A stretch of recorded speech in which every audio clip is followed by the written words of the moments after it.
So ayun guys, ay dumating na naman yung ating ahente sa sigarilyo at na hold up na naman yung ating pinagbentahan. So ito nagbabadyang pagtaas ng PMFTC.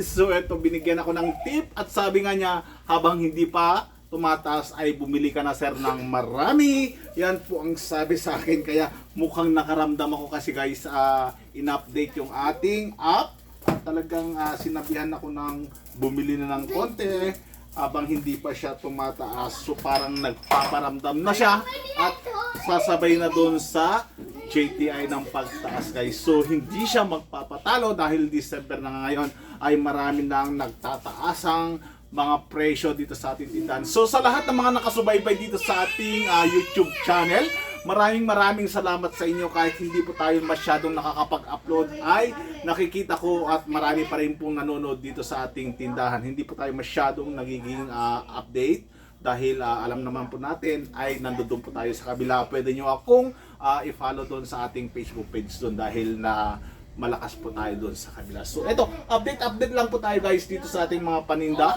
Alam natin na marami tayong customers na hanggang ngayon ay hindi nakakaintindi sa ating mga presyo. Bakit daw biglang-bigla tayong tumataas ng mga presyo? Yung ating mantika guys ay tumalon na naman ng kanyang presyo at hindi po maintindihan dahil ngayon magpapasko ay nararamdaman natin yung mga customers natin ay bumibili na doon sa tinatawag na groceries guys at doon na sila bumibili ng kanilang paninda. Sa mga katim kasari ko dyan ngayon, ano ba yung napapansin nyo ngayong buwan ng November, malapit na magpapasko? Dito guys, ang napapansin ko magmula ng October ay medyo matumal na po ang benta dahil nga po ay mataas na po ang mga presyo. Sa grocery na po sila bumibili at napapansin po natin yung mga tao ay nagtitipid na dahil nga po sa mga sunod-sunod na bagyo, sunod-sunod na sakuna ay hindi na po masyadong bumibili ang mga customers po natin. Ang ating mga dilata guys ay medyo konti-konti lang yan dahil napakarami nga po ang mga ayuda na binibigay ng mga gobyerno sa ating mga local community at hindi na nga po masyadong gumagalaw yung ating mga paninda. Mga noodles po natin ay hindi na po masyado gumagalaw, kaya ramdam po natin yung ating tagtumal ngayong November dahil nga po sa nakaraang sakuna at maraming sunod-sunod na bagyo, kaya hindi po natin masisisi yung mga customers natin dahil napakarami nga pong nagiging damage sa kanilang mga tao dito, mga ari-arian, kaya medyo nagtitipid po ang ating mga customers ngayon. Kaya kahit ganun man guys yung ating nangyayari sa mga sari-sari store, napakadami na rin po nagtatayo, ay laban lang po tayo, at least hindi po tayo nangungupahan. Ang laban po natin dito sa ating tindahan ngayon ay hindi po tayo nangungupahan. Huwag po tayo mawala ng pag-asa dahil next year, alam naman natin magaganda na po yung panahon. So sa lahat ng gustong magtayo ng tindahan, huwag po kayong mawala ng pag-asa. Kung kayo man ay nasiraan ng mga paninda, mga lumubog na mga ari-arian, ay wag po tayong ma-depress guys, magdasal po tayo, manalangin po tayo na sana ay makakabawi po tayo. Dito sa ating tindahan naman guys ay minsan hindi po tayo nakakakuta, minsan nakakakuta rin naman tayo.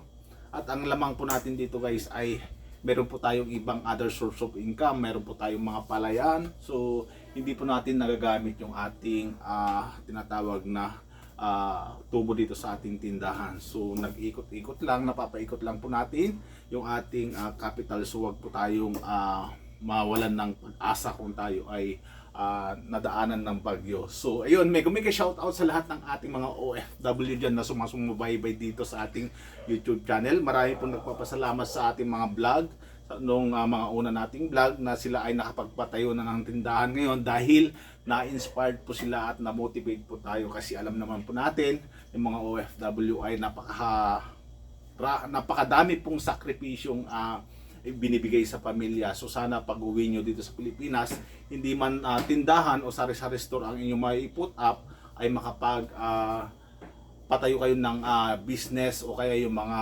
tinatawag na iba pang pagkakakitaan dito sa Pilipinas, kasi napakahirap pong malayo sa pamilya guys. So alam nyo ba guys, dito sa tindahan ay napakalaki na po ang ating natutunan. 3 taon na po tayo dito sa tindahan at natututo na po tayong humaba ang ating pasensya dahil alam naman po natin na ito ay kahit ikaw ay may sakit, may karamdaman ka, ay kailangan mo talaga magbukas ng tindahan dahil sayang po ang iyong benta. So sa pag natin ng customer service natin, panalitiin, magiging maayos tayo at magiging mabuti po tayo sa customers para hindi po tayo para po babalik-balik sa ating tindahan. So ayun, maraming salamat muli sa iyong update at panunod dito sa ating mga vlog. Thank you so much sa mga tinatawag na suporta.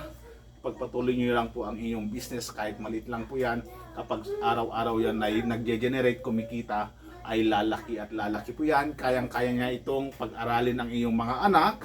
Pagtanda nyo ay pwede nyo itong ipasa sa inyong mga anak guys. Kaya mahalin po ang inyong negosyo at napakasarap po ang may sariling negosyo.